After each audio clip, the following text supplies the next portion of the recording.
ஆனந்தமாய் நிறை மனிதம் ஆகிறோம். தாயின் கருவில் நம்மை தேர்ந்த தெய்வம் அழைக்கிறார். அவரை ஒரே குடும்பமாக கூடுவோம்.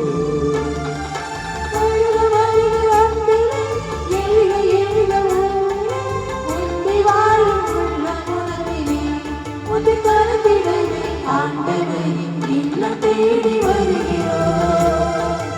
ஆனந்தமாய் நிறை மனிதம் ஆகிறோம்.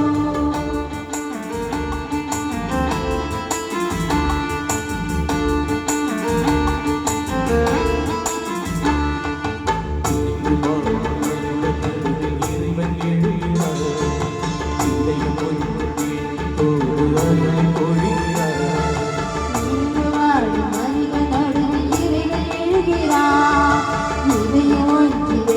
போது அருளை பொழிகிறார்.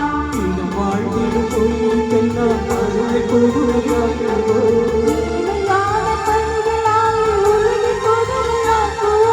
இறைவனாட்சி மலர வேண்டும் மண்ணிலே. இதயம் சேர்ந்து இனிய குடும்பமாகவே. வருக வருக அன்பிலே, எழுக எழுக அன்பிலே, ஒன்றி வாழும் உள்ள உறவிலே, ஒரு மனதிலே ஆண்டவரின் இல்லம் தேடி வருகிறோம். ஆனந்தமாய் நிறை மனிதம் ஆகிறோம்.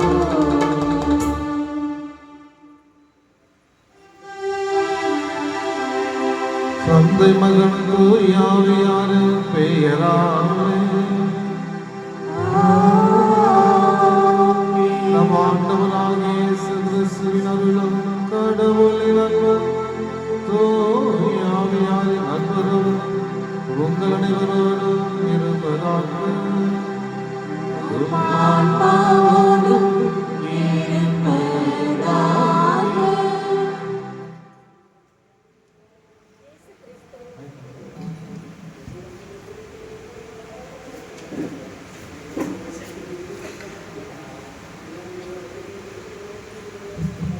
இயேசு கிறிஸ்துவில் அன்புமிக்கவர்களே, தமிழகத்தில் குமரி மாவட்டத்தில் உதித்த முதல் புனிதர் மறைசாட்சி புனித தேவசகாயம். இவருடைய விழாவை மகிழ்ச்சியோடு கொண்டாடும் இவ்வேளையில் மறைசாட்சி புனித தேவசகாயம் வழியாக இறையாசிர் பெற வந்திருக்கும் அனைவரையும் புனித தேவசகாயம் அன்பியல் சார்பாக வரவேற்றுக் கொள்கின்றோம். நீலகண்டன் என்ற பெயரில் பிறந்து கத்தோலிக்க விசுவாசத்தை தழுவி தேவ சகாயம் என பெயர் பெற்றவர். உயர் வகுப்பில் இருந்தும் விசுவாசத்திற்காக தியாகம் செய்த மாவீரர். திருவாங்கூர் மன்னரின் கட்டளையை மீறி மதம் மாறியதால் கொலை செய்யப்பட்டார். செல்வம், புகழ், பதவி போன்ற உலக பற்றுகளை துறந்து விசுவாசத்தில் உறுதியாக நின்றவர். அவரது வாழ்வு இன்றைய கிறிஸ்தவர்களுக்கு விசுவாசத்தில் பலத்தையும் உறுதியையும் தருகிறது. அவர் இறப்பதற்கு முன் 15 நிமிடம் முழங்கால் படியிட்டு ஜெபித்த இடம் இன்றும் நம் கண்முன் காட்சியளிக்கிறது. இன்றும் அவருடைய பெயரால் பல அதிசயங்களும் அற்புதங்களும் நடைபெற்று வருகிறது. இன்று அவருடைய திருவுருவம் ஏந்தி பவனியாக வந்துள்ள நாமும் பேறு பெற்றவர்களே. எனவே நம்முடைய உள்ள பகை உணர்வு, கோபம், வைராக்கியம், குடிவெறி, செருக்கு போன்ற தீமைகளை வேரோடு களைந்து நம்மில் மனமாற்றத்தை ஏற்படுத்தும் நாளாக இவ்விழா அமைய வேண்டி ஜெபிப்போம். இன்றைய நற்செய்தி வாசகத்திலும் மக்களுக்கு நன்மைகள் செய்வதில் தனது நேரத்தை செலவிடுகின்ற இயேசு எதை எப்போது செய்ய வேண்டுமோ அதை அப்போது செய்வதில் கருத்தாய் இருக்கிறார். பிறர் தன்னை போற்ற வேண்டும் என்று உயர்வாக கருத வேண்டும் என்பதற்காக எதையும் செய்யவில்லை. மாறாக தந்தையின் விருப்பத்தை நிறைவேற்றுவதற்கு, இறையாட்சியை இவ்வுலகில் நிறைவுறுவதற்கு திட்டமிட்டு செயல்படுகிறார். நமது வாழ்க்கையிலும் எதற்கு முன்னுரிமை கொடுக்க வேண்டும், எதை போன்று எப்படி செய்ய வேண்டும் என்பதை அறிந்து செயல்படுவதற்கு இயேசு ஓர் எடுத்துக்காட்டாக விளங்குகிறார். எனவே நாமும் இறை திருவுளத்திற்கு ஏற்றபடி வாழ இத்திருப்பலியில் பக்தியுடன் இணைந்து ஜெபிப்போம். பிரியமான சகோதர சகோதரிகளே, இன்றைய திருப்பணியானது ஜெயக்குமார் விஜய் நன்றி திருப்பணியாக ஒப்புக் கொடுத்து ஜெபிக்கின்றார்கள். சத்யராஜ் ருத்ராகேஸ்வரி குடும்பத்தார் நன்றி திருப்பணியாக ஒப்புக் கொடுத்து ஜெபிக்கின்றார்கள். இவர்களோடு இணைந்து நம்முடைய உள்ளத்தில் உள்ள தேவைகளை ஒப்புக் கொடுத்து ஜெபிப்போம். திருப்பலியிலே தகுந்த உள்ளத்தோடு பங்கெடுக்க நமக்கு தடையாக இருக்கின்ற நம்முடைய குற்றங்கள், குறைகள், பாவங்கள், பலவீனங்களை எண்ணி மனமுறுதி இறைவனிடத்திலே மன்னிப்பு வேண்டுவோம்.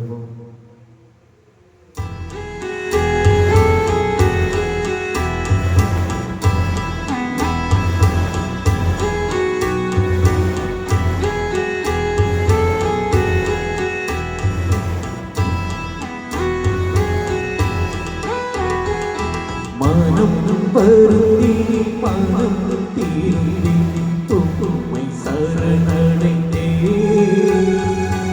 என்னை கேட்டு மன்னித்தருள உம்மை வேண்டுகிறேன். மனம் வருந்தி மனம் தீருந்தி உம்மை சரணடைந்தே என்னை ஏற்று மன்னித்தருள உம்மை வேண்டுகிறேன். ஆண்டவரை தேடுவோரின் இதயம் அக்களிப்பதாக. தேடும் அன்பு தெய்வமே எம் இறைவா, உம்மை தேடாமலும் ஜெபிக்காமலும் ஆலய வழிபாடுகளில் காலந்தாழ்த்தி கலந்து கொண்ட குற்றத்திற்காகவும் மன்னியும் எம் அன்பு இறைவா, மன்னியும். மனம் வருந்தி மனம் தீருந்தி உம்மை சரணடைந்தே என்னை ஏற்று மன்னித்தருள உம்மை வேண்டுகிறேன். இறைவா, எங்களை காத்தருளும். உம்மிடம் நாங்கள் அடைக்கலம் புகுந்துள்ளோம். அடைக்கல பாறையான எம் இறைவா, குடும்ப உறுப்பினர்களான கணவன், மனைவி, பிள்ளைகள், பெற்றோர்கள் ஒருவருக்கொருவர் உண்மையற்றவர்களாகவும் பகை வளர்ப்பவர்களாகவும் வாழ்ந்த என் குற்றங்களை மன்னியும் அன்பு இறைவா, மன்னியும். மனம் வருந்தி மனம் தீருந்தி உம்மை சரணடைந்தே என்னை ஏற்று மன்னித்தருள உம்மை வேண்டுகிறேன். ஆண்டவரே, உம் பேரன்பு எம் மீது இருப்பதாக. படைப்பின் பரம்பொருளே எம் இறைவா, எமக்காக இயற்கையை படைத்து அதை ஆளும்படி தந்தீர்.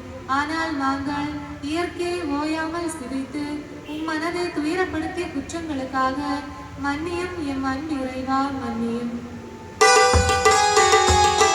மனம் வருந்தி மனம் தீருந்தி உம்மை சரணடைந்தே என்னை ஏற்று மன்னித்தருள உம்மை வேண்டுகிறேன். மனம் வருந்தி மனம் தீருந்தி உம்மை சரணடைந்தே என்னை ஏற்று மன்னித்தருள உம்மை வேண்டுகிறேன். எல்லாம் வல்ல இறைவன் நம் மீது இறக்கம் வைத்து நம்முடைய குற்றக்குறைகளை மன்னித்து நம்ம நிலையான வாழ்வுக்கு அழைத்து செல்வாராக. ஆமென்.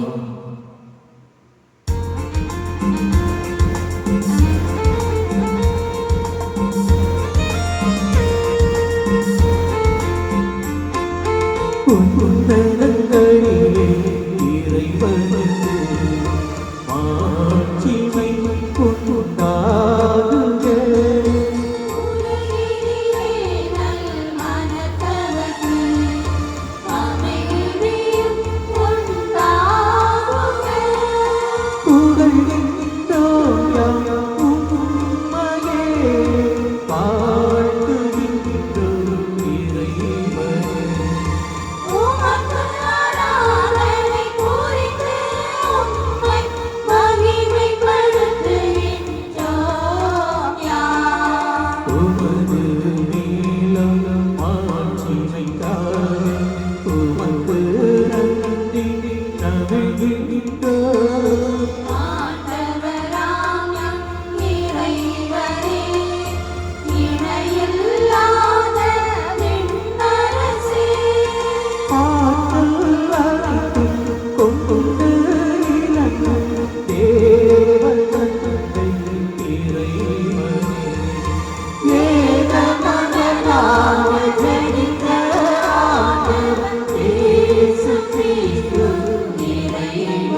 ஆண்டவர் நீ ஒருவர் உன்னதர்.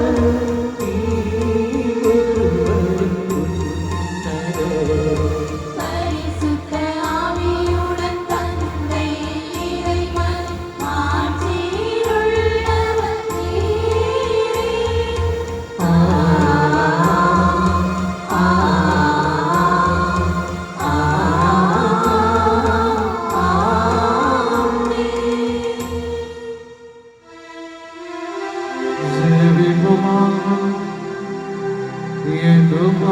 எல்லாம் வல்ல இறைவா, மறைசாட்சியும் மனதுக்கு தேவ சகாயம் என்னும் மணியார் ஆண்டவர் கிறிஸ்துவுக்கு உண்மை உள்ளவராக விளங்க செய்தீரே. அவருடைய எடுத்துக்காட்டாலும் பரிந்துரையால் நாங்கள் உண்மையான நம்பிக்கை பணிவுடனே துணிவுடன் அதிக எங்களுக்கு அருள்வீராக. உம்மோடு தூயாவியாரின் ஒன்றிற்கும் இறைவனாய் என்றென்று வாழும் ஆட்சி செய்கிறீர்கள். அவரும் உம் திருமகனுமாகிய இயேசு கிறிஸ்து வழியாக உம்மை மன்றாடுகின்றோம்.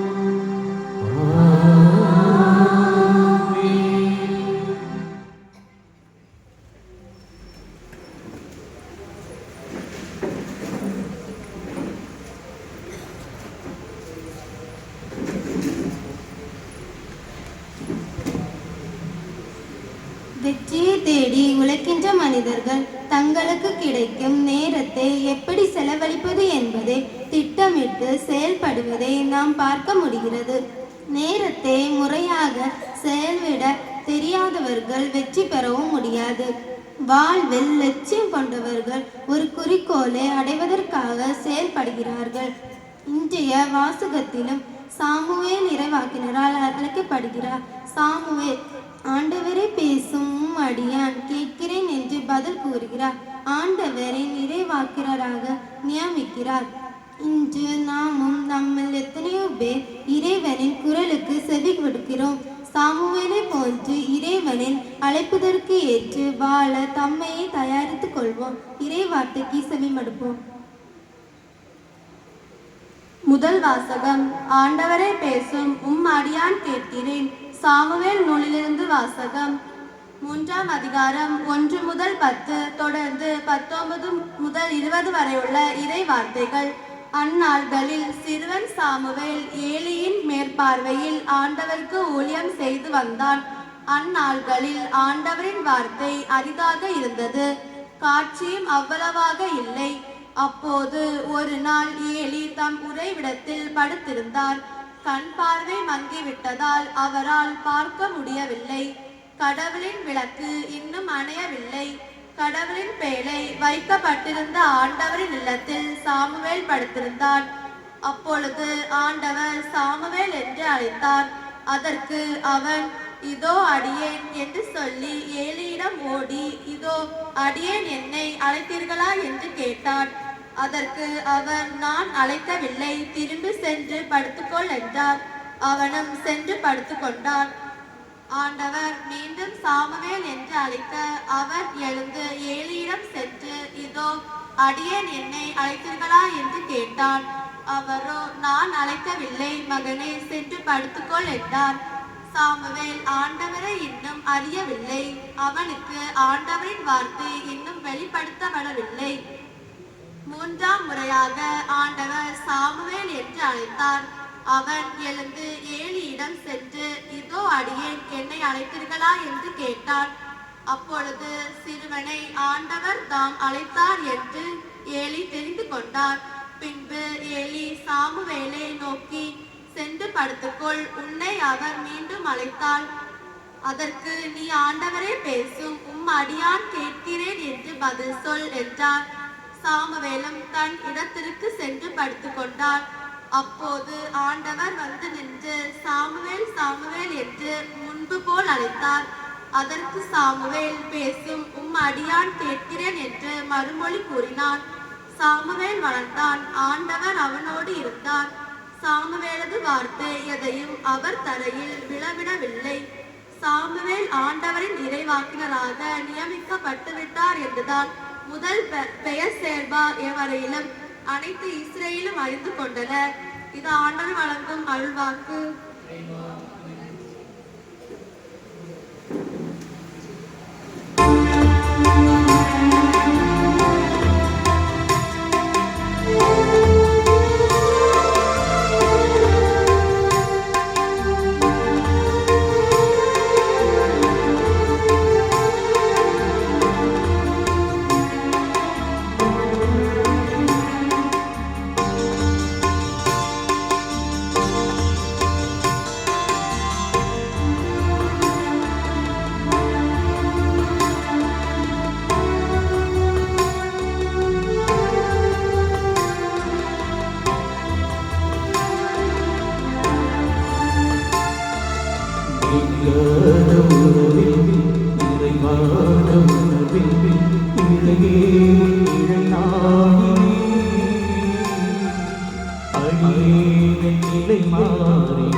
வார்த்தைகளை மனம் தேடுவே, உந்தன்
அல்லேலூயா அல்லேலூயா அல்லேலூயா அல்லேலூயா.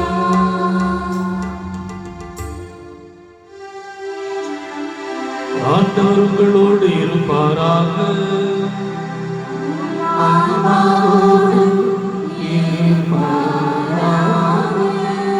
ஆட்கெழுதிய தூய நற்செய்தியிலிருந்து வாசகம். ஆண்டவரே ஆசி உமக்கே.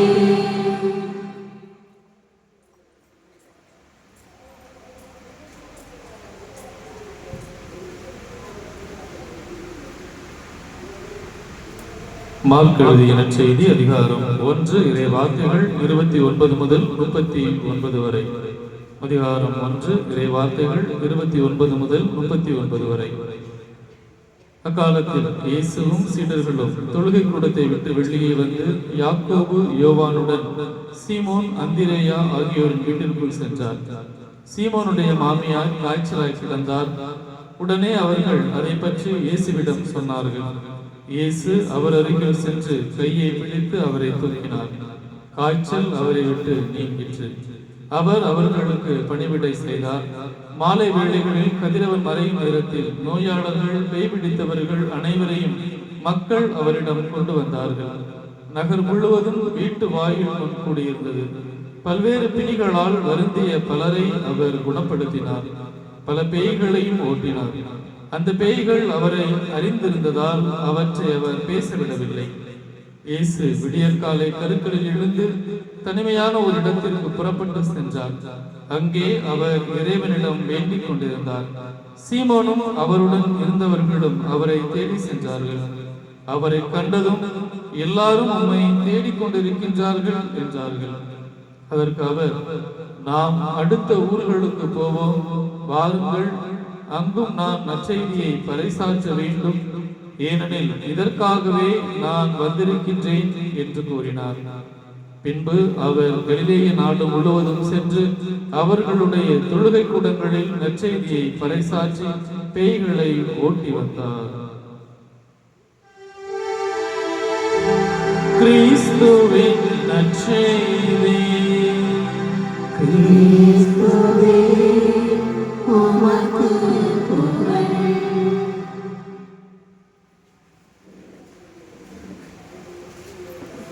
எல்லாம் நல்லா இருக்கீங்களா? சந்தோஷமா இருக்கீங்களா? கன்னியாகுமரி மாவட்டத்து மக்கள் ரொம்ப சந்தோஷமா இருக்கணும் இன்னைக்கு. ஏன்? ஹலோ, கன்னியாகுமரி மாவட்டத்து மக்கள், குறிப்பாக இந்த பக்கம் மார்த்தாண்டம் பகுதியை சார்ந்தவர்கள் இன்னும் அதிகமாக மகிழ்ச்சியோடு இருக்க வேண்டும். காரணம், நம்முடைய மண்ணை சார்ந்த புனிதருடைய விழாவை இன்று நாம் கொண்டாடுகின்றோம். உங்கள் அனைவருக்கும் புனிதருடைய விழா வாழ்த்துக்களையும் ஆசீர்வாதங்களையும் நமது பங்கு தந்தை சார்பாக உங்களோடு தெரிவித்துக் கொள்வதில் மிக்க மகிழ்ச்சி அடைகின்றேன். 2ஆம் நூற்றாண்டு கிறிஸ்தவர்களுக்கு எதிரான ஒரு காலம். ரோமியர்கள் உலகமெங்கும் ஆட்சி செய்து கொண்டிருந்த ஒரு தருணம். குறிப்பாக மேலை நாடுகளில் ரோமியர்களுடைய ஆதிக்கம் பயங்கரமாக இருந்தது. கிறிஸ்தவம் தடை செய்யப்பட்டிருந்தது. கிறிஸ்தவை யாரெல்லாம் பின்பற்றுகின்றார்களோ அவர்களுக்கு எந்தவித விசாரணையும் கிடையாது, நேரடியாக மரண தண்டனை என்கின்ற ஒரு நிலை இருந்த ஒரு காலம். அப்பொழுதும் கூட கிறிஸ்தவர்கள் ரகசியமாக திருப்பலிகளை ஆற்றிக்கொண்டும், குறிப்பாக அண்டர் கிரவுண்டில் அழைக்கப்படக்கூடிய சுரங்கங்களை அமைத்து அங்கு அவர்கள் வாழ்ந்து கொண்டிருந்தார்கள். ரகசியமாக திருப்பலி நிறைவேற்றுவதும் திருவிழியம் வாசிப்பதுமாக இருந்தார்கள். அப்படிப்பட்ட ஒரு நிலையில் அங்கு ஒரு ரோமையில் ஒரு ஆயர் இருந்தார், பிஷப். அவருடைய பெயர் போலிகார். அவருடைய பெயர் போலிகார். ஸ்மிர்னா அப்படின்ற ஒரு இடத்துல இவர் வந்து ஆயராக இருந்தார். இவருக்கு கிட்டத்தட்ட வயது 86. எனவே இவரை ஒரு முறை இந்த ரோமை வீரர்கள் பிடித்து விட்டார்கள். இவர் கிறிஸ்துவை பின்பற்றுகின்றார், இவர்தான் கிறிஸ்தவர்களுக்கு தலைவராக இருக்கின்றார் என்று சொல்லி அவரை பிடிக்கின்றார்கள். பிடித்தால் அவர்களை சிறையில் அடைப்பார்கள். உடனடியாக அவர்களுக்கு மரணம். ஆனால் மரணத்திற்கு முன்பாக அவர்களுக்கு ஒரு வாய்ப்பு அளிக்கப்படும். என்ன வாய்ப்பு அப்படின்னா, சீசர், அந்த ரோமை பேரரசனுடைய அரசர், அவரை சீசர் என்று குறிப்பிடுவார்கள். அவரை பார்த்து, சீசரே, நீதான் எனக்கு கடவுள் என்று ஒரு வார்த்தை கூறினால் போதும் அவர்களுக்கு விடுதலை கொடுக்கப்படும். அவர்கள் எப்படி வேண்டுமானாலும் வாழ்ந்து கொள்ளலாம் என்று அவர்களை விட்டு விடுவார்கள். அப்படி இந்த 86 வயது மதிக்கத்தக்க அந்த ஆயரை அவர்கள் இந்த அரசனுடைய முன்பாக கொண்டு வருகின்றார்கள். இவரை பார்த்தவுடன் அரசன் சொல்றான், உமது வயது 86, உங்க வயசுக்கு நான் மதிப்பளிக்கிறேன். இந்த ஒரு வார்த்தை மட்டும் சொல்லிவிட்டு நீர் இங்கிருந்து உமது வாழ்வை கைப்பற்றி கொண்டு நீர் ஓடிவிடும் என்று கூறிய பொழுது இந்த ஆயர் கூறினார், கிட்டத்தட்ட 86 ஆண்டுகளாக நான் என்னுடைய கிறிஸ்துவுக்கு சான்று பகர்ந்திருக்கின்றேன். எனக்கு ஒரே ஒரு கடவுள் இருந்திருக்கின்றார். இந்த 86 ஆண்டுகளுக்கு பிறகு நான் புதிதாக எந்த விதமான கடவுளையும் நம்ப போவதில்லை. என்னுடைய நம்பிக்கையை நான் மாற்றிக்கொள்ளப் போவதில்லை. இனிமேல் நான் வாழ்ந்தாலும் இறந்தாலும் அது கிறிஸ்துவுக்கு என்று சொல்லி அவர் அந்த அரசன் முன்பாக அறிக்கை இடுகின்றார். அவரை தீப்பந்தம், அதாவது ஒரு கம்பில் அவரை கட்டி தீப்பந்தத்தை போல அவரை கொளுத்தி எரிக்கின்றார்கள். இயேசு அன்புக்குரியவர்களே, அவருடைய உடல் எரிந்தது, ஆனால் கிறிஸ்தவம் என்கின்ற அந்த நம்பிக்கை, கிறிஸ்துவின் மேல் கொண்டிருந்த அவருடைய அன்பு, ஆர்வம் மிகவும் சுடரொளியாக பற்றி எரிந்தது. இயேசு அன்புக்குரியவர்களே, தெர்த்துலியன் அப்படின்ற ஒரு 2ஆம் நூற்றாண்டை சார்ந்த ஒரு மறைநூல் அறிஞர் கூறுவார், மறைநூல் அறிஞர் கூறுவார், மறைசாட்சிகளினுடைய இரத்தம் இந்த உலகத்தில் கிறிஸ்தவத்தை விதைக்கின்ற விதை என்று கூறுவார். மறைசாட்சிகளின் இரத்தம் கிறிஸ்தவத்தை பரப்புகின்ற அல்லது விதைக்கின்ற விதை என்று அவர் கூறுவார். எவ்வளவுக்கு எவ்வளவு வரலாற்றில் கிறிஸ்தவர்கள் கொல்லப்பட்டார்களோ அவ்வளவுக்கு அதிகமாக 2 மடங்காக கிறிஸ்தவம் பரவி வந்தது. காரணம், ஒவ்வொரு மறைசாட்சியினுடைய இரத்தம் பிறருக்கு நம்பிக்கையை கொடுத்தது. கிறிஸ்து ஒருவரே கடவுள் என்கின்ற ஒரு நம்பிக்கையை கொடுத்தது. இந்த கிறிஸ்துவை போலத்தான் எல்லா மனிதர்களும் வாழ வேண்டும் என்கின்ற ஒரு அறிவுரையை கொடுத்தது. ஒரு புதிய நெறியை நமக்கு கற்றுக் கொடுத்தது. அந்த வழியில் வந்தவர் தான் இன்றைய நாளில் நாம் கொண்டாடி கொண்டிருக்கக்கூடிய நமது மண்ணின் மறைசாட்சி புனித தேவசகாய். கிறிஸ்துவை இவர் ஏற்றுக்கொண்ட பிறகு இவர் வாழ்ந்த நாட்கள் மிகவும் குறுகியது. ஆனால் அந்த குறுகிய நாட்களிலும் இவர் இறப்பு வரை கிறிஸ்துவுக்கு இவர் முழுமையாக சான்று பகர்ந்தார். இந்த கிறிஸ்துவை அறிந்து கொண்டேன், இனிமேல் அவர் மட்டும்தான் கடவுள் என்று முழுமையாக தன்னுடைய உயிரையும் பொருட்படுத்தாது கிறிஸ்துவுக்கு இவர் சான்று பகர்ந்தார். இவர்கிட்ட சொன்னாங்க, நீ உன்னுடைய பழைய மதத்திற்கு திரும்பு, உன்னுடைய குமாஸ்தா வேலையை நீ வாங்கிக்கோ, நீ அரண்மனையிலேயே வேலை பாரு, ஆனால் கிறிஸ்துவை மட்டும் நீ நம்பாதே என்று கூறுகின்ற பொழுது, உங்க வேலையும் வேண்டாம், உங்களுடைய அரண்மனை பதவியும் வேண்டாம் என்று சொல்லி இவர் கிறிஸ்துவுக்கு சான்று பகர்ந்தார். இவருடைய இந்த விழா நமக்கு என்ன கூறுகிறது? ஒவ்வொரு மறைசாட்சியினுடைய விழாவையும் நாம் கொண்டாடுகின்ற பொழுது ஒரு சில பாடங்களை நாம் கற்றுக்கொள்ள வேண்டும். அந்த பாடங்கள் நம்முடைய வாழ்வை திசை திருப்புகின்ற ஒரு பாடங்களாக இருக்க வேண்டும். இவருடைய வாழ்க்கை வரலாறு உங்க எல்லாத்துக்கும் நல்லாவே தெரியும் நினைக்கிறேன், இல்லையா? தெரியும் தான மக்களே? இவருடைய இயற்பெயர் என்ன?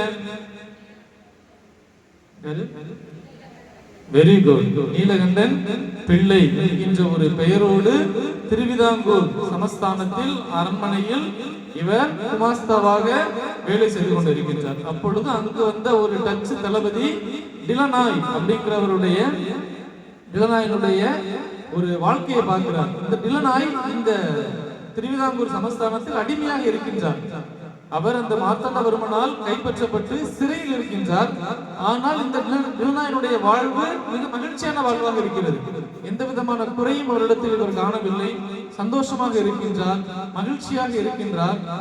அதே வேளையில் இவர் நீலகண்டன் பிள்ளை தன்னுடைய வாழ்க்கையை பார்க்கின்றார். நல்ல வேலை, அரண்மனையில் வேலை, குமாஸ்தா பதவி, நல்ல ஒரு குடும்பம், ஆனால் நிம்மதி இல்லாத ஒரு நிலை, எதையோ ஒன்றை பறிகொடுத்த ஒரு நிலை.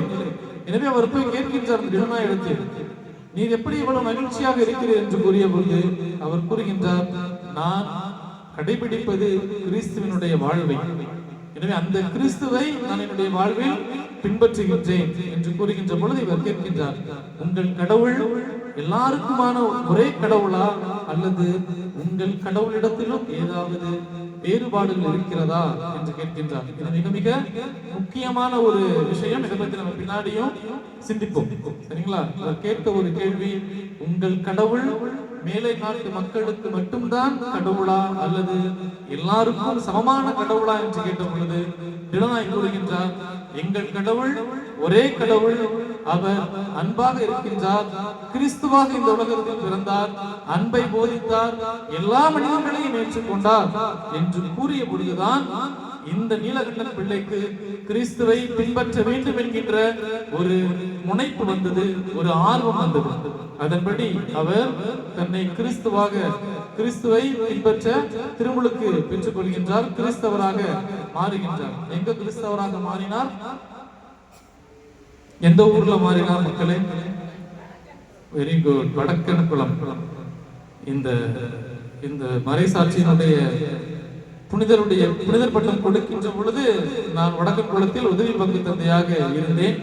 பங்கு தந்தை அவர்கள் இந்த புனிதர் பட்டத்திற்காக ரோமுக்கு சென்றிருந்தார். அப்ப இந்த 1 மாத காலத்தில் இவருடைய புனிதர் பட்டத்திற்காக ஒரு 10 நாள் நோவைனாலாம் வச்சு பயங்கரமாக எடுத்த ஒரு நிகழ்வு எனக்கு இன்று மனதில் ரொம்ப மகிழ்ச்சியாக இருக்கும். தேவ சகாயத்தை பார்க்கின்ற பொழுதெல்லாம் அந்த அவர்கிட்ட ஒரு பாசம் இருக்கும் எனக்கு. காரணம், அவருடைய புனிதர் பட்டம் எனக்கு மிகப்பெரிய ஒரு பாடங்களை கற்றுக் கொடுத்தது என்னுடைய வாழ்வில், அன்புக்குரியவர்களே. எனவே அந்த இடத்தில் அவர் கிறிஸ்தவராக அவர் திருமுழுக்கு பெறுகின்றார். எனக்கு இன்றைய நாளில் இந்த மறைவுரையை தயாரிக்கின்ற பொழுது தேவசகாயத்தினுடைய வாழ்வு என்னை ஈர்த்ததை விட இந்த டச்சு தளபதி இளநாயனுடைய வாழ்வின் அளவுக்கு அதிகமாக ஈர்த்தது இல்லையா?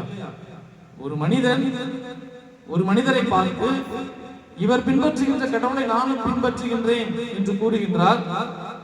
எப்பொழுது வரை என்றால், இறக்கும் வரை நான் இந்த கிறிஸ்துவை பின்பற்றுகின்றேன் என்று கூறினார் என்றால், இந்த டிலனாயனுடைய வாழ்வு எப்படிப்பட்டதாக இருந்திருக்கும் இல்லையா? இந்த டிலனாயனுடைய வாழ்வு எப்படி மேன்மைப்பட்டதாக, ஒரு புனித வாழ்வாக இருந்திருக்கும். இந்த டிலனாயை பார்க்கின்றார், இவர் அனைவரிடத்திலும் சமமாக பழகுகின்றார். அதான் மிக அழகாக ஒரு குருவானவர் கூறுகின்றார், புனித தேவசகாயம் இறப்பின் வழியாக கிறிஸ்துவுக்கு சான்று பகர்ந்தார் என்றால், டிலனாய் தன்னுடைய வாழ்நாள் முழுவதும் வாழ்வினால் கிறிஸ்துவுக்கு சான்று பகர்ந்தார் இல்லையா? இன்னைக்கு புனிதராக நாம் தேவசகாயத்தை கொண்டாடுகின்றோம். ஆனால் இந்த டிலனாயினுடைய கல்லறை எங்க இருக்கிறது தெரியுமா? யாருக்காச்சும் தெரியுமா? Very good, Udayagiri. அங்கிருந்து 19 கிலோமீட்டர் தான். உதயகிரியில் அவர் ஒரு சாதாரண ஒரு கிறிஸ்தவ நம்பிக்கையாளராக இருக்கின்றார். அவர் புனிதர் கிடையாது, அவருக்கென்று தனிப்பட்ட எந்த விதமான பட்டங்களும் கொடுக்கப்படவில்லை. ஆனால் உதயகிரியில் ஒரு சாதாரண மனிதனாக, ஒரு புனிதனை உருவாக்கிய மனிதனாக அங்கு அவர் உறங்கிக் கொண்டிருக்கின்றார். அன்புக்குரியவர்களே, எனவேதான் புல்லட், அதாவது துப்பாக்கியின் குண்டுகளால் இவர் புனிதத்தை அடைந்தார். ஆனால் அமைதியான, முதிர்ச்சியான, ஒரு பண்பான வாழ்வால் இந்த மனிதரும் கிறிஸ்துவுக்கு சான்று பகர்ந்தார். எனவே இருவருமே கிறிஸ்துவுக்கு சான்று பகர்ந்தார்கள். ஒருவர் மரணத்தின் வழியாக சான்று பகர்ந்தார், இன்னொருவர் வாழ்வின் வழியாக சான்று பகர்ந்தார். இன்னைக்கு நம்ம மரணத்தை தழுவுகின்ற வகையில் நமக்கு கிறிஸ்தவர்களுக்கு எந்த விதமான அச்சுறுத்தலும் இப்போதைக்கு இல்லை இல்லையா? ஆனால் ஆங்காங்கே நடந்து கொண்டு இருக்கிறது. கடந்த கிறிஸ்துமஸ் விழாவிற்கு நடந்த நிகழ்வுகளை நீங்கள் பார்த்திருப்பீர்கள் என்று நம்புகின்றேன். பாத்தீங்களா செய்திகளெல்லாம்? வட இந்தியாவில் கிறிஸ்துமஸ் கொண்டாடக்கூடிய இடங்களில் பல்வேறு தாக்குதல்கள், கிறிஸ்துமஸ் கொண்டாடக்கூடாது என்கின்ற பல்வேறு மிரட்டல்கள் நடந்து கொண்டிருக்கின்றன. எனவே நாமும் வேத கலாபனை காலத்திலிருந்து ரொம்ப தூரத்தில் இல்லை, இன்னும் ஒரு 20-30 வருடங்களில் நாமும் இந்த நிலைக்கு தள்ளப்படுவோம் என்கின்ற ஒரு தொலைநோக்கு பார்வையானது நம்முடைய திருச்சபைகளில் இப்பொழுதே அது ஆரம்பித்திருக்கின்றது. காரணம், நம்முடைய ஆட்சியாளர்கள் நம்மை தாக்குகின்றவர்களாக மாறிக்கொண்டிருக்கின்றார்கள். எனவே இந்த சூழ்நிலையில் நாம் இவருடைய வாழ்விலிருந்து கற்றுக்கொள்ளக்கூடிய பாடங்கள் என்ன என்பதை இன்றைய நாளில் உங்களோடு பகிர்ந்து கொள்ள ஆசைப்படுகின்றேன். முதலாவதாக அன்புக்குரியவர்களே, மகிழ்ச்சியை நாம் எப்பொழுதுமே கடவுளிடத்தில் தேடுகின்றவர்களாக இருக்க வேண்டும். இந்த உலக செல்வங்களில் அல்ல, இந்த உலக பொருட்களில் அல்ல, இந்த உலகத்தின் மாயைகளில் அல்ல, ஆடம்பரங்களில் அல்ல, மாறாக இறைவனில் நாம் மகிழ்ச்சியை தேட வேண்டும். அப்படி தேடுகின்ற பொழுது அதை சார்ந்த துன்பங்களும் நமக்கு வரும். அவர் படாத துன்பமா? அவர் கிறிஸ்துவை ஏற்றுக்கொண்ட பொழுது அவருக்கு கரும்புள்ளி செம்புள்ளி குத்தி கழுதையில் வைத்து அடித்து கொண்டு சென்றார்கள். சாப்பாடு இல்லாமல் சிறையில் வைத்திருந்தார்கள். ஆனாலும் அவர் ஒரு மகிழ்ச்சியை கண்டுகொண்டார். அது கிறிஸ்துவினிடத்தில் இருந்த மகிழ்ச்சி. இந்த மகிழ்ச்சியை தான் சக்கேயு கண்டுகொண்டார். பாவத்தில் விழுந்த பெண் கண்டுகொண்டார். நல்லவனாக மாறிய கல்வன் சிலுவையில் கண்டுகொண்டார். ஏதோ ஒரு மகிழ்ச்சி இந்த கிறிஸ்துவனிடத்தில் இருக்கிறது. அதை நாமும் கண்டுகொள்ளக்கூடியவர்களாக இருக்க வேண்டும். அதை நாம் கண்டுகொள்வதற்கு முயற்சி செய்ய வேண்டும். அப்படி என்றால் நம்முடைய வாழ்வு கிறிஸ்துவனுடைய போதனையை அடிப்படையாக கொண்டு இருக்கின்ற பொழுதுதான் நாமும் இந்த கிறிஸ்தவ வாழ்வை, இந்த மகிழ்ச்சியை நம்மால் நிறைவாக பெற்றுக்கொள்ள முடியும். எனவே மகிழ்ச்சியை நாம் இந்த உலகத்தில் தேடாமல் இறைவனில் நாம் தேட வேண்டும் என்பது முதல் சிந்தனையாக இருக்கிறது. இரண்டாவதாக, நம்பிக்கை என்பது வெறும் வார்த்தையில் அல்ல, மாறாக நம்பிக்கை என்பது நாம் வாழ்ந்து காட்டுவதில் இருக்க வேண்டும். யாக்கோபு எழுதிய திருமுகம் 1ஆம் அதிகாரம் 22வது இறைவார்த்தை இவ்வாறு கூறுகிறது: நீங்கள் வெறுமனே இறைவார்த்தையை கேட்பவர்களாகவும் சொல்பவர்களாகவும் இருக்காதீர்கள், மாறாக நீங்கள் இறைவார்த்தையை வாழ்ந்து காட்டுகின்ற மக்களாக இருங்கள் என்று ஆண்டவர் கூறுகின்றார். இறைவார்த்தை நமது வாழ்வாக வேண்டும். அன்பு செய்யுங்கள் என்றால் நாம் அன்பை செய்ய வேண்டும். மன்னியுங்கள் என்றால் மன்னிக்க வேண்டும். இரக்கம் காட்டுங்கள் என்றால் இரக்கம் காட்ட வேண்டும். பகைவரையும் நீங்கள் மன்னியுங்கள், ஏற்றுக்கொள்ளுங்கள் என்றால் பகைவர்களையும் ஏற்றுக்கொள்ள வேண்டும். பொறாமை இல்லாமல் வாழ வேண்டும். எல்லா மக்களுக்கும் நன்மைகளை செய்ய வேண்டும். நற்செய்தியில் பார்க்கின்றோம், இயேசு ஒவ்வொரு ஊர்களாக சென்று எல்லா மக்களையும், குறிப்பாக பிணிகளால் பாதிக்கப்பட்டிருந்த மக்கள், பேய் பிடித்தவர்களை, தீய ஆவியால் ஆட்கொள்ளப்பட்ட மக்களை அவர் குணப்படுத்துகின்றார். அப்பொழுது சீடர்கள் கூறுகின்றார்கள், நம்ம இங்கே இருந்துருவோம், நமக்கு பெரிய சப்போர்ட் இருக்குது, மக்களுடைய பலம் இருக்கிறது, படைபலம் இருக்கிறது, நம்மை தேடுகின்ற மக்களாக இருக்கின்றார்கள் என்று கூறிய பொழுது ஆண்டவர் கூறுகின்றார், இல்லை, நான் அடுத்த ஊருக்கும் செல்ல வேண்டும், அங்கேயும் என்னுடைய பணி தொடர வேண்டும், நான் நற்செய்தியை பறைசாற்ற வேண்டும், இதற்காகவே நான் வந்திருக்கின்றேன் என்று கூறி ஆண்டவர் நன்மைகளை செய்யக்கூடியவராக இருக்கின்றார். நாமும் நமது நல்ல வாழ்வால், நம்பிக்கையான வாழ்வால் கிறிஸ்துவுக்கு நாம் பறைசாற்றுகின்ற மக்களாக, கிறிஸ்துவை பறைசாற்றுகின்ற மக்களாக நாம் இருக்க வேண்டும். மூன்றாவதாக, எல்லாவற்றிற்கும் மேலாக நாம் கடவுளை அன்பு செய்ய வேண்டும். நமது புனித தேவசகாயம் கிறிஸ்துவை ஒரு பொக்கிஷமாக பார்த்தார், ஒரு கருவூலமாக பார்த்தார். யாருக்கும் கிடைக்கப்பெறாத ஒரு அரிய வகையான ஒரு பொக்கிஷத்தை அவர் பெற்றுக்கொண்டதாக உணர்ந்தார். அந்த ஒரு உணர்வு நமக்குள்ளும் இருக்க வேண்டும். கிறிஸ்து என்பவர் ஒரு பொக்கிஷம், ஒரு வைரம், கிடைக்கப்பெறாத, விலை மதிக்க முடியாத அவருடைய போதனைகள், அதை நாம் நமது வாழ்வில் கடைபிடிக்க வேண்டும். மார்க் எழுதிய நற்செய்தி 8ஆம் அதிகாரம் 36வது இறைவார்த்தை இவ்வாறு கூறுகிறது: ஒருவன் உலகம் முழுவதும் தனதாக்கி கொண்டாலும் தன்னுடைய ஆன்மாவை இழப்பான் என்றால் அவனுக்கு கிடைக்கும் பயன் என்ன? ஆன்மாதான் நமக்கு கொடுக்கப்பட்டிருக்கக்கூடிய பொக்கிஷம். அந்த பொக்கிஷத்தை நாம் கிறிஸ்துவோடு இணைக்க வேண்டும். அதுதான் கிறிஸ்தவ வாழ்வு, அதுதான் மனித வாழ்வினுடைய நோக்கமாக இருக்கிறது. நான்காவதாக, அனைவரையும் சமமாக பார்த்தார் நம்முடைய புனிதர் தேவசகாயம். இதான் நான் முன்பாகவே சொன்ன மிக முக்கியமான ஒரு செய்தி. அன்புக்குரியவர்களே, இவருடைய மதமாற்றம் என்பது ஏன் பிறரால் அது கண்டிக்கப்பட்டது, அது பிறரால் கொலை செய்யும் அளவுக்கு அது பிறரால் தடை செய்யப்பட்டது என்றால், இவர் ஜாதிய அடக்குமுறைகளுக்கு எதிராக இருந்தார். இதான் உண்மை. பல்வேறு ஜாதியின் அடிப்படையில் மரியாதை, ஜாதியின் அடிப்படையில் பிறர் கொடுக்கப்படக்கூடிய மரியாதை என்று ஜாதிகளால் இந்த சமூகம் ஏற்றத்தாழ்வுகளால் நிறைந்திருந்த பொழுது இவருடைய மனதில் அனைத்து மக்களும் சமமாக இருக்க வேண்டும் என்கின்ற ஒரு எண்ணம் இருக்கிறது, ஒரு ஆசை இருக்கிறது. அந்த ஆசையை இவர் எங்கு கண்டுகொண்டார் என்றால் கிறிஸ்துவில் கண்டுகொண்டார். திருநாயின் வாழ்வில் அவர் கண்டுகொண்டார். நீ உயர்ந்த ஜாதி, நீ தாழ்ந்த ஜாதியோடு பழகக்கூடாது என்று இவரை கண்டிக்கின்ற பொழுது இவர் அனைவரையும் மனிதராக பார்த்தார். அதனால்தான் இவரை கொலை செய்யும் அளவுக்கு அவர்கள் துணிந்தார்கள். காரணம், அவர்கள் கட்டமைத்து வைத்திருந்த அந்த ஜாதிய அடக்குமுறைகளை இவர் எதிர்த்தார். இவருடைய மதமாற்றம் என்பது அதனுடைய விளைவு.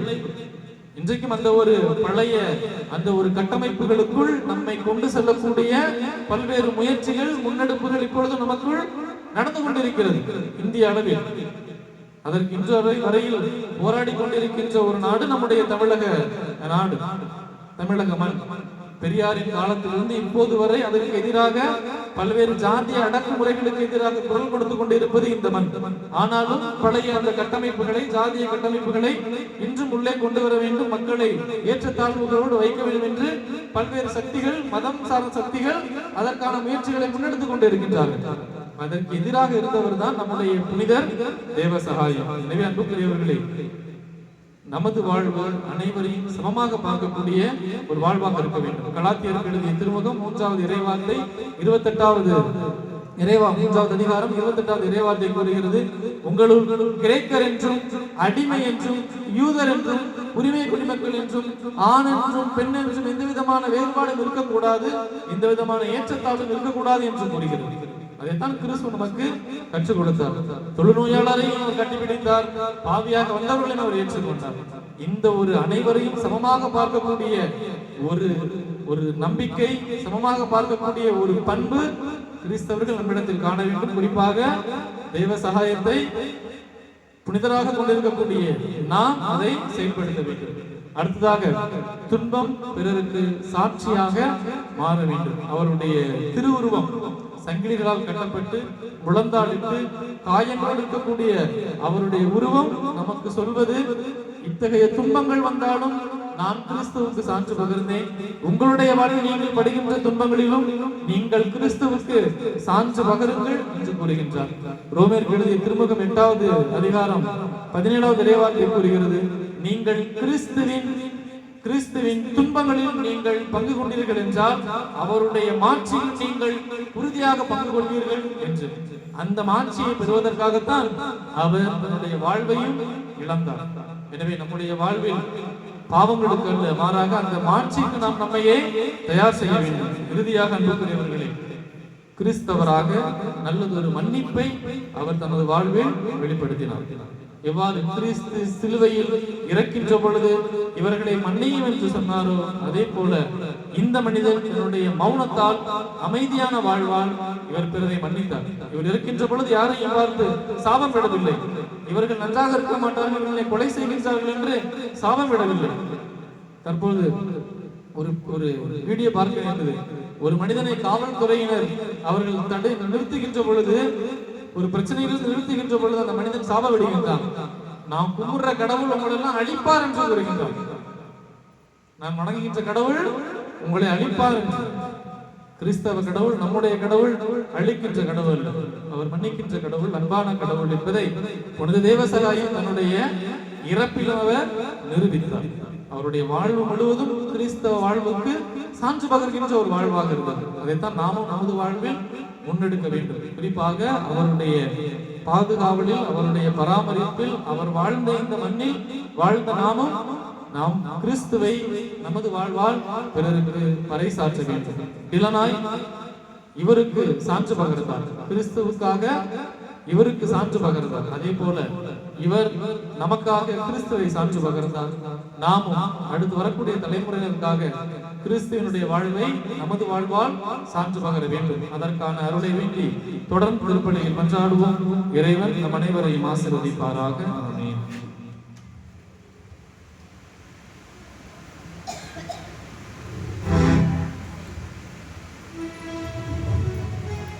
நாம் அனைவரும் எழுந்து நம்முடைய வேண்டுதல்களை ஒப்புக் கொடுத்து ஜெபிப்போம்.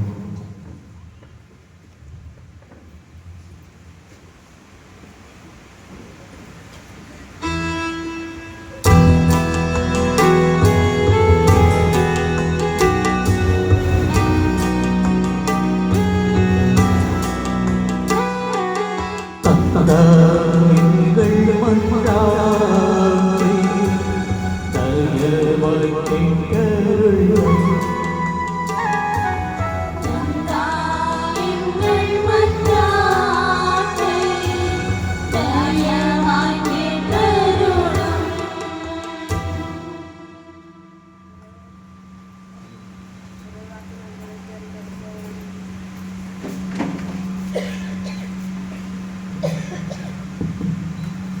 இறைவாக்கினர்களை தேர்ந்தெடுத்த எம் இறைவா இறைப்பணியாற்ற நீர் தேர்ந்தெடுத்து திருப்பணிவு செய்து திரு அவை பணியாளர்களை ஆசீர்வதியும். இவர்கள் தாங்கள் அழைக்கப்பட்ட மேன்மையை உணர்ந்து தம்மிடம் ஒப்புக்கொடுக்கப்பட்ட மக்களை இறைப்பாதையில் வழிநடத்த வேண்டும் என்று புனித தேவ சகாயமணியாக இறைவா உம்மை மன்றாடுகிறோம்.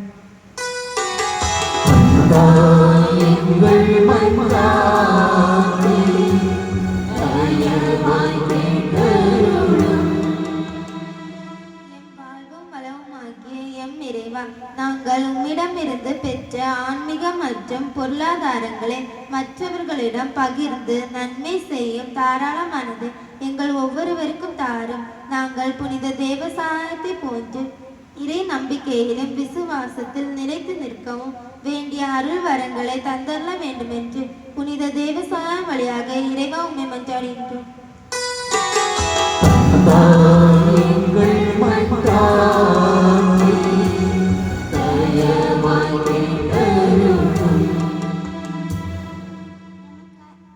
எமக்காய் எப்போதும் கரம் எடுத்து காத்திருக்கும் எம் இறைவா, ஜெபம் என்பது உமக்கும் எமக்கும் உள்ள உரையாடல். அது கேட்டு கிடைக்காமல் போனதும் உண்டு, கேட்காமல் நீர் வாரி வழங்கியும் உண்டு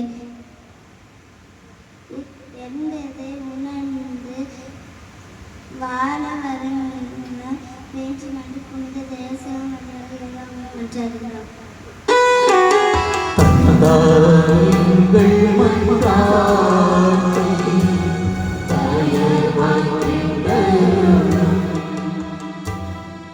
அன்பு தந்தையே எம் இறைவா, எங்கள் ஊர் மக்களை நிறைவாக ஆசிர்வதியும். அனைவரும் உடலுள்ள சுகம் பெற்று தங்கள் கடமைகளை சரிவர செய்யவும் ஒற்றுமையுடன் வாழவும் அவரவர் செய்கின்ற தொழிலில் வெற்றி காணவும் எமது பங்கின் வளர்ச்சியில் பங்கு தந்தையுடன் இணைந்து செயல்படவும் வேண்டிய அருள் வரங்களை பொழுந்தருள வேண்டுமென்று புனித தேவசகாயம் வழியாக இறைவா உம்மை மன்றாடுகிறோம்.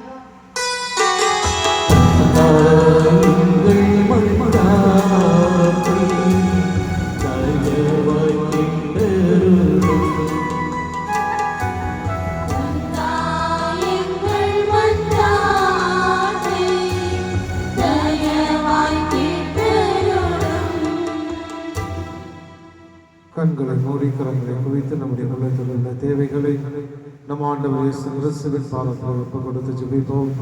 இதோ இந்த அருமையான நாளை ஆசீர்வதிக்கின்ற ஆண்டவர் இதோ புனித தேவ சபை வழியாக நம் ஒவ்வொருவரையும் நிறைவாக ஆசீர்வதித்துக் கொண்டிருக்கின்றார். இதோ அவருடைய பெருவிழாவை கொண்டாடி கொண்டிருக்கின்ற இந்த நாளில் இறைவன் நம் ஒவ்வொருவரையும் நிறைவாக ஆசீர்வதிக்க வேண்டும் என்று பக்தியோடு ஜெபிக்கிறோம். அன்பு ஆண்டவரே இயேசு கிறிஸ்துவை நாளிற்காக நன்றி கூறி ஜெபிக்கிறோம். அப்பா, எவ்வாறு தேவசாகி உமக்கு சான்று மகிழ்ந்து உன் மீது நம்பிக்கை கொண்டு வாழ்ந்தாரோ அதே போல நாங்கள் ஒவ்வொருவரும் எங்களுடைய வாழ்க்கையின் மூலமாக உமக்கு சான்று பகர நம்பிக்கை கொண்டு வாழ எங்கள் ஒவ்வொருவரையும் ஆசீர்வதிக்க வேண்டும் என்று ஜெபிக்கிறோம். அன்பு தகப்பனே, இயேசு கிறிஸ்துவை குடும்பத்தை ஒப்பு கொடுத்து ஜெபிக்கிறோம். அப்பா, ஆசீர்வதியும் ஆண்டவரே, குடும்பத்தில் நல்ல அமைதி மகிழ்ச்சி சமாதானத்தை நிறைவாக முடியும். பிள்ளைகளை ஒப்பு கொடுத்து ஜெபிக்கிறோம். ஆசீர்வதித்து பிள்ளைகளுக்கு நல்ல உடல் உள்ள சுகத்தை ஞானத்தை அறிவை கல்வியை கொடுக்க வேண்டும் என்று ஜெபிக்கிறோம். அன்பு தகப்பனே, இயேசு கிறிஸ்துவே இதோ நாங்கள் செய்கின்ற எல்லா வேலைகள் தொழில்களை ஆசீர்வதிக்க வேண்டும் என்று ஜெபிக்கிறோம். அன்பு தகப்பனே, இயேசுவே எல்லா வேலைகள் தொழில்களை ஆசீர்வதிக்காமா குடும்பத்தை விட்டு பிரிந்து வெளிநாடுகள் வெளி ஊர்கள் வெளி மாநிலங்கள் என்று பணியாற்றி கொண்டிருக்கின்ற எல்லோரையுமே ஒப்பு கொடுத்து ஜெபிக்கிறோம். இயேசுவே அன்பு தகப்பனே, ஆசீர்வதியும் அப்பா. நல்ல வேலை வாய்ப்பை கொடுத்து எங்க குடும்ப பொருளாதாரம் முன்னேற எங்களை ஆசீர்வதிக்க வேண்டும் என்று ஜெபிக்கிறோம். இதோ இந்த ஊரிலே பல இடங்களிலே பல்வேறு விதமான தொழில்கள் செய்து கொண்டிருக்கின்ற பிள்ளைகளை ஆசீர்வதித்து அவர்கள் தொழில் மேலும் மேலும் வளர்ச்சி அடைய உங்களுடைய வல்லவினாலும் நிரப்ப வேண்டும் என்று ஜெபிக்கிறோம். அன்பு தகப்பனே, இயேசு கிறிஸ்துவே அற்புதங்கள் அதிசயங்கள் செய்கின்ற என் வல்ல தேவனே, இது வந்து நாளில் உடைய உடல் உள்ள சுகத்திற்காக ஒப்பு கொடுத்து ஜெபிக்கின்றோம். எங்கள் உடலை வாட்டி வதைந்து கொண்டிருக்கின்ற எல்லா விதமான நோய்கள் வலிகள் வேதனைகள் பிடிகளை உங்களுடைய கரங்களில் ஒப்பு கொடுத்து ஜெபிக்கிறோம். அப்பா, ஆசீர்வதி ஆண்டவரே, இதோ உங்களுடைய வல்லமையான கரங்களால் தொடும் அப்பா. தொட்டு ஆசீர்வதித்து நாங்கள் ஒவ்வொருவரும் முழு சுகம் பெற நோய்கள் வலிகள் வேதனைகளிலிருந்து விடுதலை அடைய எங்களை ஆசீர்வதிக்க வேண்டும் என்று ஜெபிக்கிறோம். அன்பு தகப்பனே, இயேசுவே ஆசீர்வதி அப்பா. எங்களுடைய எல்லா தேவைகளையும் ஒப்பு கொடுத்து ஜெபிக்கிறோம். வேலைக்காக ஜெபிக்கிற பிள்ளைகள் ஆசீர்வதித்து வேலை வாய்ப்பை கொடுத்து இயேசுவே திருமணத்திற்காக ஜெபித்து கொண்டிருக்கின்ற பிள்ளைகளை ஆசீர்வதித்து திருமண வரங்களை கொடுத்து இயேசுவே. இதோ குழந்தை செல்வத்திற்காக ஜெபித்து கொண்டிருக்கின்ற பிள்ளைகளை ஆசீர்வதித்து குழந்தை செல்வத்தை கொடுத்து இயேசுவே. அந்த தகப்பனே நம்பிக்கையோடு ஒப்பு கொடுத்து ஜெபிக்கிற எல்லா தேவைகளையும் ஒப்பு கொடுத்து ஜெபிக்கிற ஆசீர்வதித்தபடி வல்லமையாலும் தூய ஆவியார் வல்லமையாலும் வழிநடத்த வேண்டும் என்று ஆண்டவராகிய இயேசு கிறிஸ்து வழியாக நாம் ஆடுகின்றோம்.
அன்புமிக்க சகோதர சகோதரிகளை உங்களுடைய மலை பலி எல்லாம் வல்ல தந்தையாகிய இறைவனுக்கு ஏற்றதாக்கும்படி ஜெபியுங்கள்.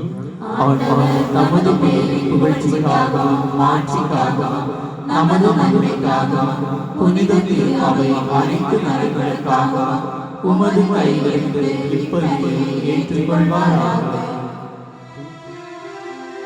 இறைவா உமது ஆசியால் இக்காணிக்கைகளை புனிதப்படுத்த உம்மை வேண்டுகின்றோம். உமது கொடையினால் புனித தேவசோயம் உடலின் துன்பங்கள் அனைத்து வெற்றி கொண்டது போல நாங்களும் அதே அஞ்சத்தையால் பற்றி எறிய செய்கிறார். எங்கள் ஆண்டவராகிய இயேசு கிறிஸ்து வழியாக உம்மை மன்றாடுகின்றோம்.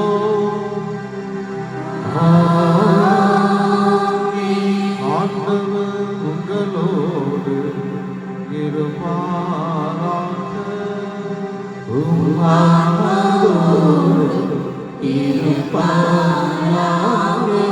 இதயங்களை மேலே எழுப்புங்கள்.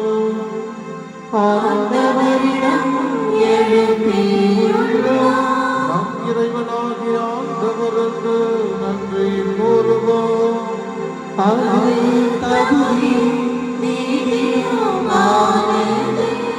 ஆண்டவரே தூயவர்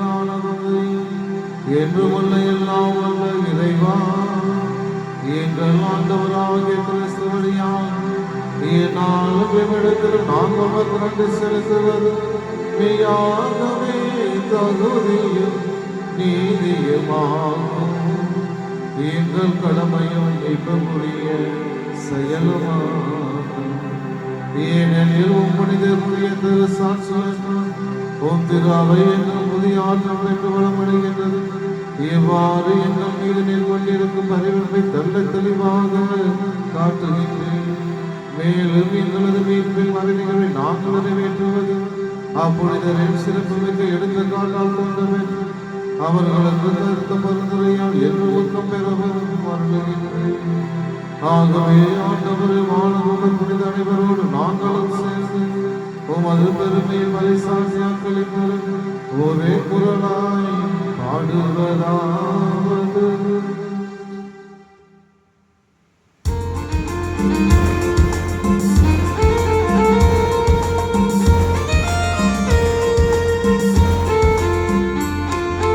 தூயவர் தூயவர் தூயவர் ஆடைகளின் கடவுளமானவர். விண்ணகமும் மண்ணகமும் உமது மாட்சியால் நிறைந்துள்ளது. உன்னதங்களிலே ஓசன்னா, உன்னதங்களிலே ஓசன்னா. ஆண்டவர் பெயரால் வருகிறவர் ஆசி பெற்றவர். உன்னதங்களிலே ஓசன்னா, உன்னதங்களிலே ஓசன்னா, ஓசன்னா, ஓசன்னா. ஆண்டவரே மெய்யாகவே தூயவர் தூய்மையானத்திற்கு ஆகவே உடைய தூய ஆவியை குறித்து காணிக்கைகளை பெருமைப்படுத்த வேண்டுகின்றோம். இவ்வாறு எங்கள் ஆண்டவரே கிறிஸ்துவின் உடலும் இரத்தமுமாக இவை மாறுபடமாக அவர் பாடுபட உலகணிந்து தம்மை கையெழுத்த போது அப்பத்தை எடுத்து நன்றி செலுத்தி அதை பிட்டு தம் சீடர்களுக்கு அளித்தவர் கூறியதாவது, அனைவரும் இதிலிருந்து பெற்று உண்ணுங்கள், ஏனெனில் இது உங்களுக்காக கையளிக்கப்படும் என் உடல்.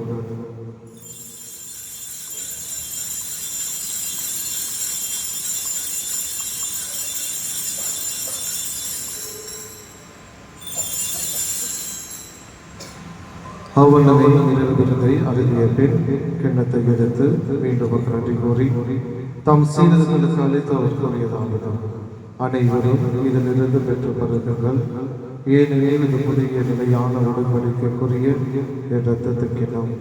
இது பாவ மன்னிப்பு பெற்றது உங்களுக்காக பலருக்காக சிந்தப்படும். இதை என் நினைவாக செய்யுங்கள்.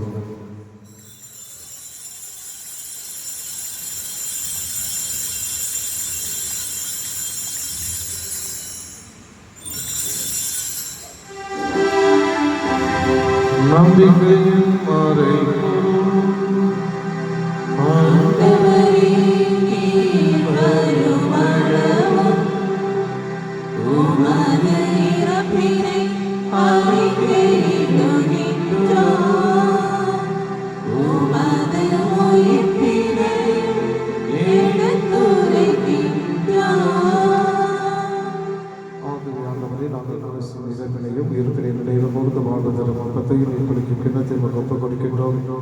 ஓம் திருமணத்திற்கு ஓடிய முறையை தன்னவர்கள் எங்களை ஏற்றுக்கொண்டு நன்றி செலுத்துகின்றோம்.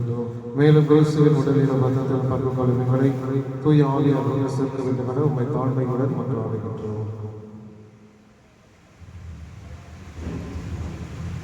ஆண்டவரே, உலகெங்கிலும் பரவி இருக்கும் அது திரு அவையை நினைவு கூர்ந்தருளும். எங்கள் திருத்தந்தை லியோ, எங்கள் ஆயர் ஆல்பர்ட், எல்லா திருநிலையினர் ஆகிய அனைவரோடும் உமது திரு அவை அன்பில் நிறைவேற செய்தருளும்.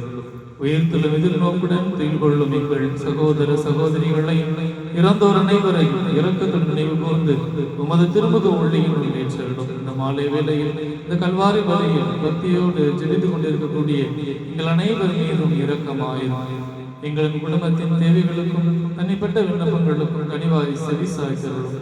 கடவுளின் கன்னி தாயான புனித மரியா, அவருடைய கணவரான புனித யோசேப்பு, புனித திருத்தூதர்கள், எமது பங்கின் பாதுகாவலர் கூடியிருப்பது அந்தோனியா, இன்றைய நாளில் நாங்கள் கொண்டாடுகின்ற எங்கள் மண்ணின் மறை சாட்சி புனித தேவசகாயம், மேலும் இவ்வுலகில் உனக்கு உகந்தவராய் இருந்தோர் ஆகிய புனிதர் அனைவருடனும் நாங்கள் நிலை வாழ்வில் பங்கு கொள்ளும் தகுதி பெற்று திருமகன் இயேசு கிறிஸ்து வழியாக உம்மை புகழ்ந்தேற்கும் வரமருள உம்மை மன்றாடுகின்றோம்.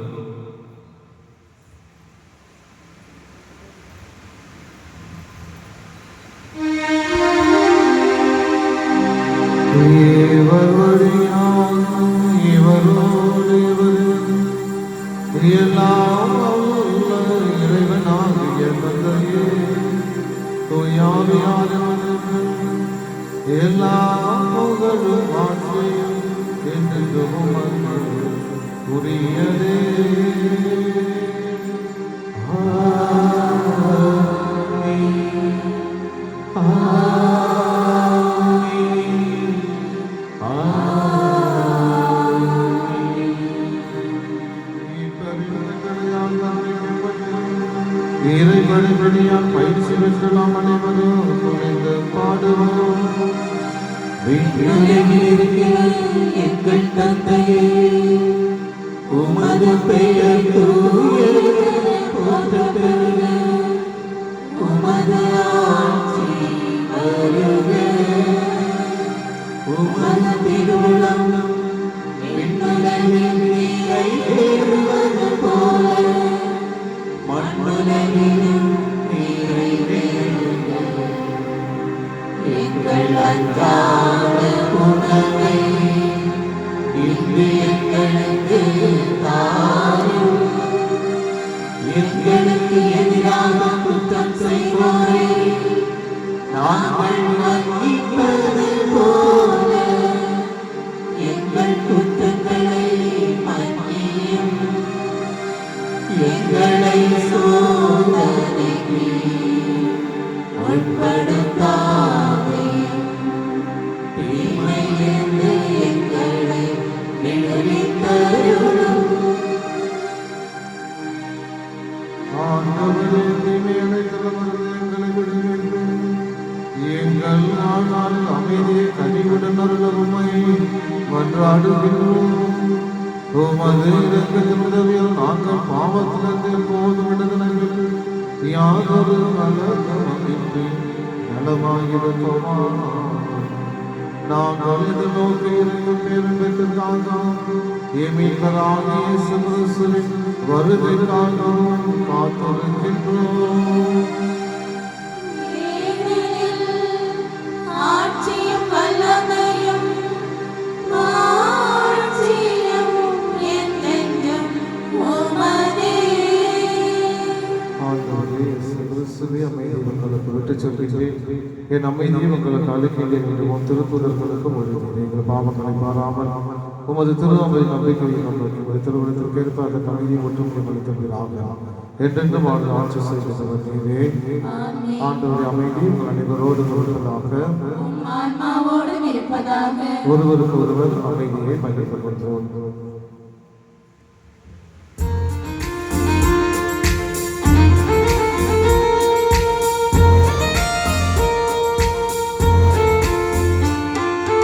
உலகில் பாடும் இறைவர் திருச்செம் மரியே, எம் மேலிரக்கம் வைத்தருளும். எம் மேலிரக்கம் வைத்தருளும்.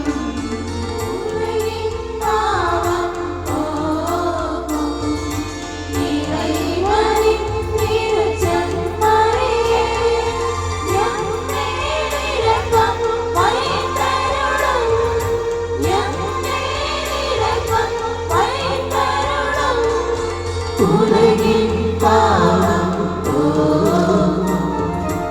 இறைவனின் திருச்செம் மரியே, எமக்கு அமைதி தந்தருளும். எமக்கு அமைதி தந்தருளும். தந்தருளும். தந்தருளும். இதோ இறைவனுடைய சம்மதி, இவரே உலகின் பாவங்களை போக்குகின்றவர். இந்த செம்மறியும் திருவிருந்துக்கு அழைக்கப்பட்டு நாம் அனைவரும் நிறைவேற்றோம். நீ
உன்னோடு நான் காணும் உறவானது உள்ளத்தை உருவாக்கி உணராட்டிடும் பரியான உடைவான தினமேற்கையில் நெறியேறில் உன் வாழ்வு ஒளியாகிடும்.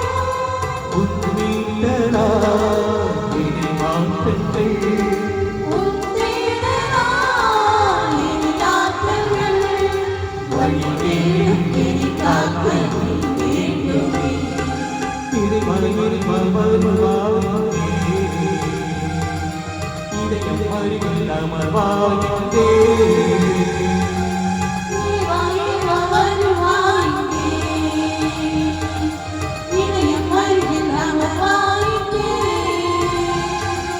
என் தேடல் நீ என் தெய்வமே நீ என் வாழ்வு தினமாறுதே ஒரே மனத்தேடுதே நீ வழிகாட்டுவே என் தேடல் நீ என் தெய்வமே நீ என் வாழ்வு தினமாறுதே ஒரே மனத்தேடுதே நீ வழிகாட்டுவே.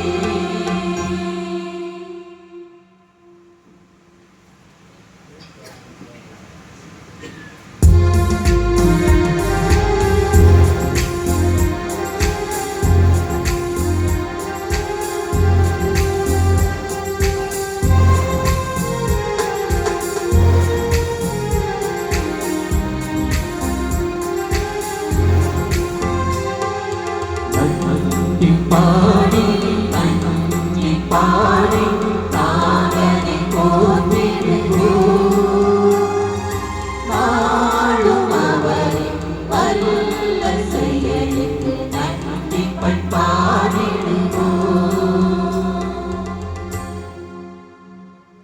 ஆண்டவரே, உம் வார்த்தைகள் வாழ்வு தரும் ஆவியை கொண்டுள்ளன. வார்த்தை வழி நடத்திய வல்லவரே எம் இறைவா, உமது வார்த்தையை வாசிக்கவும் தியானிக்கவும் ஆலய வழிபாடுகளில் கலந்து கொண்டு அளவில்லா நன்மைகளை பெற்றுக் கொள்ளவும் நீர் எம் மீது பொழிந்துள்ள இரக்கத்திற்காக நன்றி இறைவா, நன்றி. பாடி பாடி தாரனை போற்றிடுவோம் நாளும் அவரின் வல்ல செயலுக்கு நன்றி பாடிடுவோம். ஆண்டவர் இரக்கமும் அருளும் கொண்டவர், ஏழைகளையும் அனாதை பிள்ளைகளையும் காப்பவரே எம் இறைவா, வறுமையினாலும் நோயினாலும் துணையின்மையினாலும் தவிக்கும் மக்களை கண்ணோக்கி அவர்களுக்கு உணவும் உற்சாகமும் கொடுத்து காத்து வழி நடத்திய உம் மேலான அருள் வரங்களுக்கு நன்றி இறைவா, நன்றி. பாடி பாடி தாரனை போற்றிடுவோம் நாளும் அவரின் வல்ல செயலுக்கு நன்றி பாடிடுவோம். எவரது குற்றம் மன்னிக்கப்பட்டதோ அவர் பேறு பெற்றவர். மன்னிப்பதில் மன்னவனே எம் இறைவா, எங்கள் வாழ்நாளில் அறிந்தோ அறியாமலோ நாங்கள் செய்த பல குற்றங்களை மன்னித்து புதுவாழ்வு தந்து உம் மேலான அன்பிற்கு நன்றி இறைவா, நன்றி. பாடி பாடி தாரனை போற்றிடுவோம் நாளும் அவரின் வல்ல செயலுக்கு நன்றி பாடிடுவோம்.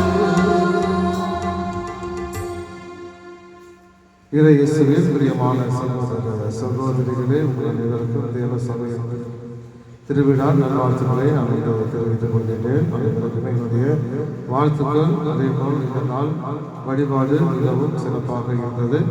இந்த நாள் வழிபாடு செய்து வழிபாட்டை சிறப்பித்த மற்றும் தேர்வுகளை அலங்காரம் செய்து சிறப்பித்த தேவ சபையின் அன்பிற்கு நம்முடைய நன்றிகளையும் பாராட்டுகளையும் வாழ்த்துக்களையும் கடவுளை எழுப்பி நாம் தெரிவித்துக் கொள்வோம். ஏன்னா நல்ல முறையில் அவங்க பல வேலைகள் செய்திருக்கிறார்கள், தேர்தல் செய்திருக்கிறார்கள். அதனால் அவருக்கு எங்களுடைய மனமார்ந்த நன்றிகள். இன்றைய தினம் தேநீர் மற்றும் கேக் வழங்குவார்கள். அனைவரும் அழைத்து செல்லுமாறு உங்களை அன்போடு கேட்டுக்கொள்கின்றேன். நாளை காலை 7 மணிக்கு பொங்கல் திருப்பலியானது நடைபெறும். பொதுமக்கள் அனைவரும் கலந்து கொள்ளுமாறு உங்களை அன்போடு கேட்டுக்கொள்கின்றேன். நன்றி கூறி மன்றாடுவோமாக. இறைவா, நாங்கள் உட்கொண்ட இந்த திருவுணவு எங்களை காத்தருளுமாறு உம்மை வேண்டுகின்றோம். வரை சாட்சியான தேவ சமுதாயம் என்னும் புனிதருக்கு எந்த மனவிலமே உமது ஊழியத்தின் நம்பிக்கையின் பாடுகளை விட்டு தந்ததும் அதே மனவிலமை நாங்களும் அடைவோமாக. எங்கள் ஆண்டவராகிய இயேசு கிறிஸ்து வழியாக உம்மை மன்றாடுகின்றோம். ஆண்டவர்களோடு இருப்பாராக.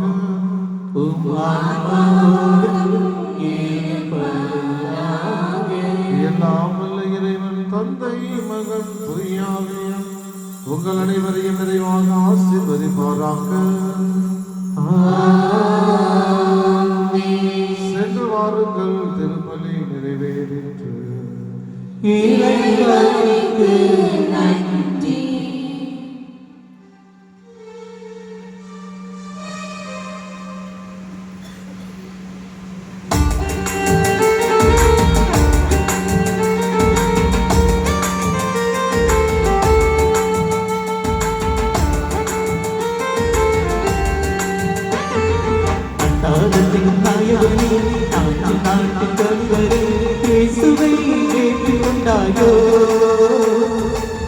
மக்களை சுமந்து சென்றாயோ.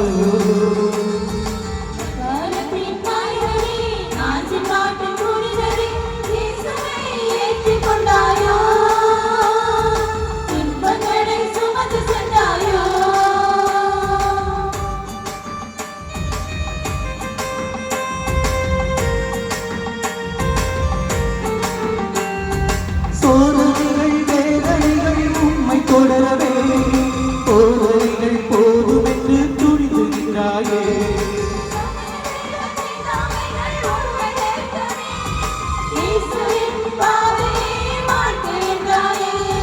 சோதனைகள் வேதனைகள் உம்மை தொடரவே போதனைகள் போதும் என்று துணிந்துகிறாயே.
இயேசுவை ஏற்றுக்கொண்டாயோ.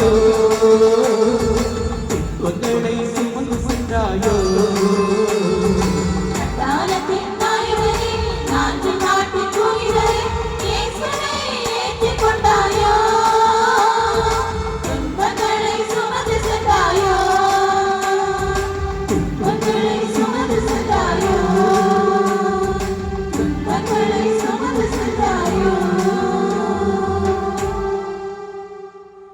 தந்தை, மகன், தூய ஆவியாரின் பெயராலே ஆமென்.